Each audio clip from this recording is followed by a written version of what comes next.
अस्सलाम वालेकुम स्टूडेंट्स, आज हम अपना लास्ट टॉपिक स्टार्ट करेंगे इस चैप्टर का, इलेक्ट्रॉन नेगेटिविटी। इलेक्ट्रॉन नेगेटिविटी समझाने से पहले मैं chapter number 4 structure of molecules में कुछ बॉन्ड के एग्जांपल लूँगी, जिसमें ionic bond, covalent bond, metallic bond, coordinate covalent bond आता है। उसमें हम लोग ब्रीफली डिस्कस करेंगे, लेकिन उससे पहले यहाँ पे थोड़ा सा उसका हिंट लेना ज़रूरी है, क्योंकि इलेक्ट्रॉन नेगेटिविटी उसी से थोड़ा सा डील करती है। इलेक्ट्रॉन एक्टिविटी डिस्कस करने से पहले आयनिक बॉन्ड और कोवलेंट बॉन्ड को डिस्कस करेंगे। आयनिक बॉन्ड आप लोगों को पता है, ऐसा बॉन्ड जो बिटवीन आयन्स, यानी आयनिक क्या होता है, आयन से। आयन्स कितने किस्म के होते हैं? दो, पॉजिटिव और नेगेटिव। पॉजिटिव को हम लोग कौन सा कहते हैं? कैटाइन, और नेगेटिव को हम लोग कौन सा कहते हैं? एनाइन। कैटाइन यानी कि losing of electron and A9 means gaining of electron. तो ऐसा बॉन्ड जो कंप्लीट ट्रांसफर ऑफ इलेक्ट्रॉन से बने, उसे कौन सा बॉन्ड कहते हैं? Ionic bond.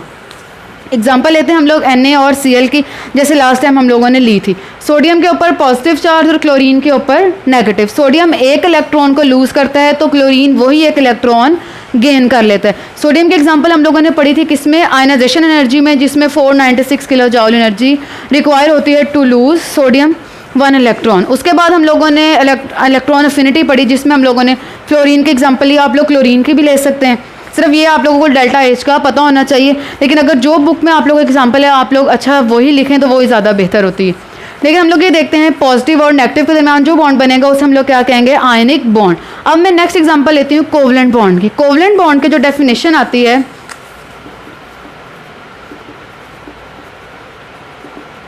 Mutual sharing of electron से जो बॉन्ड बनता है उसे हम लोग कौन सा बॉन्ड कहते हैं? Covalent bond. यानी कि दो लोग आपस में अगर कोई चीज़ शेयर करते हैं तो उसे भी क्या कहेंगे? कोवलेंट बॉन्ड ही कह सकते हैं। यानी एग्जांपल लेनी डेली लाइफ से कोई भी।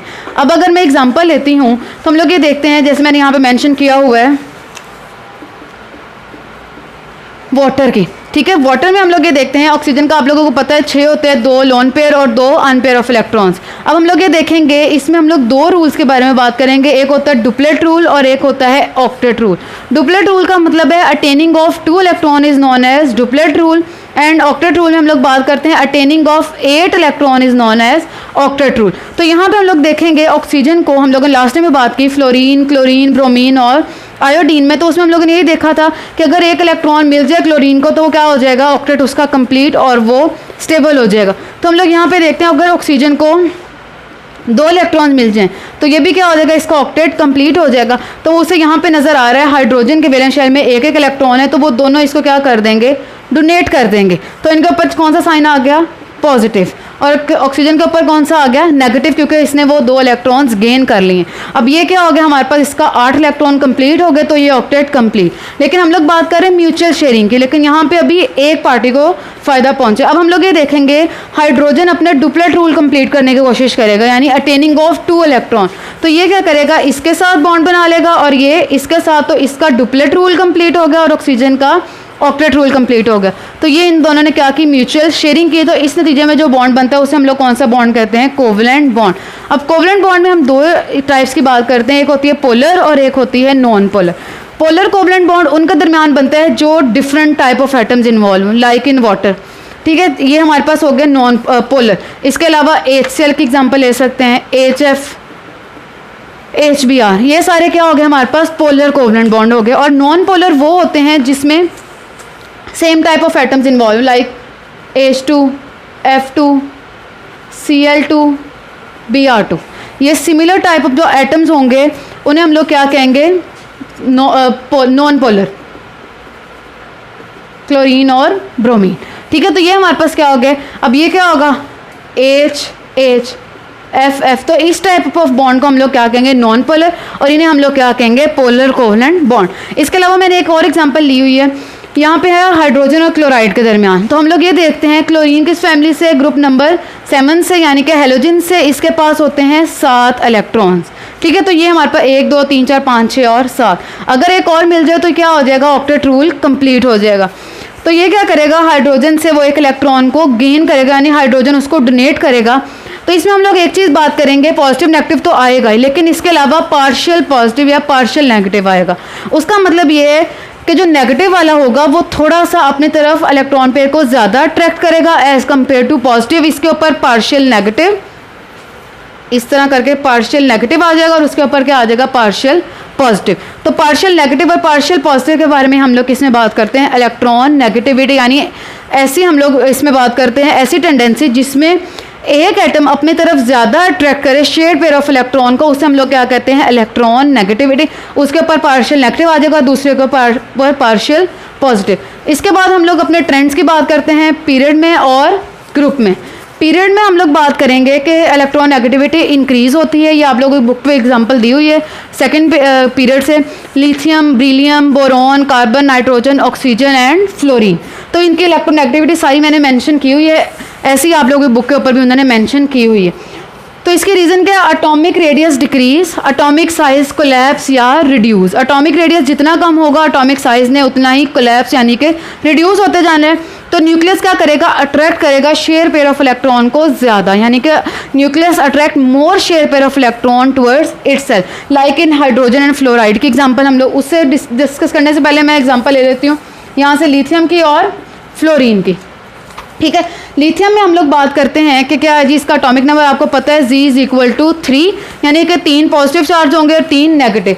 फ्लोरीन में क्या होगा, 9 है तो 9 पॉजिटिव चार्ज और 9 ही नेगेटिव चार्ज। लेकिन अगर हम लोग बात करें तो फ्लोरीन का साइज़ क्या है, लेस है, तो ये अट्रैक्ट करेगा शेयर पेयर ऑफ इलेक्ट्रॉन को अपनी तरफ ज़्यादा। जैसे हम लोग ने एग्जाम्पल लिए HCl, इसकी जगह HF लिख लो,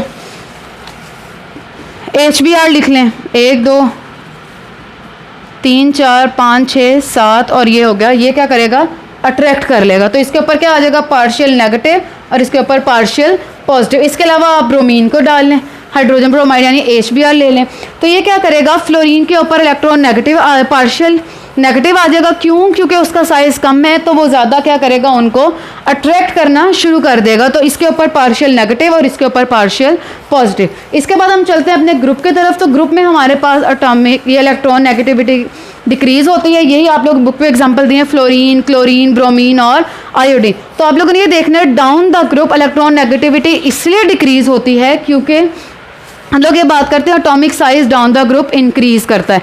जितना एटॉमिक साइज हम लोग ये देखेंगे इंक्रीज करेगा उतनी इलेक्ट्रॉन नेगेटिविटी क्या हो जाएगी, कम हो जाएगी। और जितना हम लोग देखेंगे एटॉमिक साइज डिक्रीज करेगा उतनी इलेक्ट्रॉन नेगेटिविटी वैल्यू ज़्यादा। तो हम लोग यही देखते हैं डाउन द ग्रुप फ्लोरीन का साइज क्या होता है, कम है, वो सबसे टॉप पे मौजूद है। और डाउन द ग्रुप जैसे हम जाते हैं आयोडीन का साइज सबसे ज़्यादा है, इस वजह से इलेक्ट्रॉन नेगेटिविटी की वैल्यू क्या हो जाती है, वहाँ पर डिक्रीज करते हैं, किसमें, डाउन द ग्रुप यानी कि टॉप टू बॉटम। उसमें मैंने एग्जांपल ले लिया फ्लोरीन की और आयोडीन की। फ्लोरीन में आप लोगों को अभी मैंने बताया यहाँ पे हमारे पास क्या है जी, सेकंड पीरियड से मैं ले लेती हूँ और वो है हमारे पास 5th से। तो इसमें क्या होंगे, 5 नंबर ऑफ शेल्स होंगे और इसमें क्या होंगे, 2 होंगे। तो हम लोग यही देखेंगे फ्लोरीन का साइज़ क्या है, कम है एज़ कम्पेयर टू आयोडीन, क्योंकि ये जो स्ट्रक्चर है ये आयोडीन का बनाया और ये किसका है, फ्लोरीन का। फ्लोरीन का साइज़ कम है और आयोडीन का साइज़ क्या है, यहाँ पे ज़्यादा है। तो हमें पता चल गया कि जितना साइज़ हमारे पास ज़्यादा होता जाएगा उतनी अट्रैक्शन क्या होती जाएगी, कम होती जाएगी। जितना साइज़ ज़्यादा उतनी अट्रैक्शन कम और जितना साइज़ कम उतनी अट्रैक्शन ज़्यादा। तो ये हम लोग ये देखते हैं ग्रुप में इससे डिक्रीज़ करता है और पीरियड में इसलिए वो इंक्रीज़ करता है। तो ये आप लोगों का आज लास्ट टॉपिक था इलेक्ट्रॉन नेगेटिविटी का। तो यहाँ तक हमारा ये चैप्टर कंप्लीट होता है। सार टेस्ट योरसेल्फ 3.3 आप लोगों ने यहाँ तक इस चैप्टर को अच्छे तरीके से देखना है। अब मैं आपको एक्सरसाइज की तरफ अगर लेकर जाऊँ, MCQ यानी मल्टीपल चॉइस क्वेश्चन, तो पहला देखें the atomic radii of the elements in the periodic table increase from left to right in a period, B had increase from top to bottom in a group, C had do not change from left to right in a period, D had decrease from top to bottom in a group। तो इसका बनेगा B increase from top to bottom in a group। The amount of second one, the amount of energy given out when an electron is added to an atom is known as lattice energy, ionization energy, electron negativity या electron affinity। तो इसका आएगा हमारे पास first one A। तीसरा जी आप लोगों के पास Mendeleev periodic table was based on the electronic configuration, atomic mass, atomic number या कंप्लीशन ऑफ अ सबशेल।